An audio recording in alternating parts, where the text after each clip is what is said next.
مسلمانوں میں طلاق کا ایشو کم ہی بالکل 0.5 ہے حکومت کے اس کے مطابق.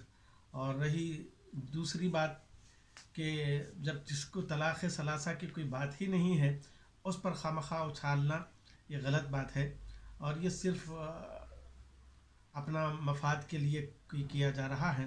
اس میں عورتوں کے لیے فائدہ نہیں ہے. اس بل سے عورتوں کو نقصان ہو رہا ہے. عورتوں کا نقصان یہ ہے کہ عورت اگر بول دی تو وہ شوہر جیل میں چلے جائے گا. جب وہ جیل میں چلے جائے گا تو اس کا نان نفقہ کون چلائے گا؟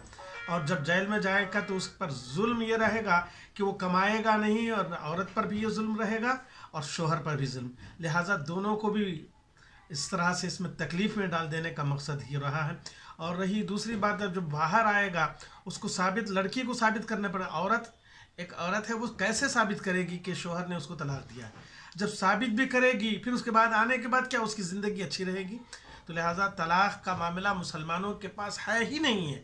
جس کے پاس تقدیر ہے، جو سارے معاملات ہیں یہ اطمینان قلب کے لیے، جس کی زندگی بنتی نہیں ہے انہیں کے لیے طلاق رکھی گئی ہے، ورنہ طلاق مسلمانوں کے اندر نہیں ہے. لہٰذا ایسے قوانین سے مسلمانوں کو چاہیے کہ ہم حکومت ہند سے مطالبہ کرتے ہیں کہ ایسے قوانین لا کر، یہ انسانیت کے خلاف ہے. اور دوسرے عجیب ایک بات یہ آئی کہ فحاشی جو عام کی جا رہی ہے کہ عورت کسی سے بھی تعلقات رکھ سکتی ہے وہ اپنی مرضی کے مطابق، شوہر کسی اور سے بھی تعلقات رکھ سکتا ہے. تو یہ تعلقات رکھنا کیا ہے؟ لہٰذا یہ برائی کی طرف ہماری انسانیت کو ڈھکیلنے کا معاملہ ہے.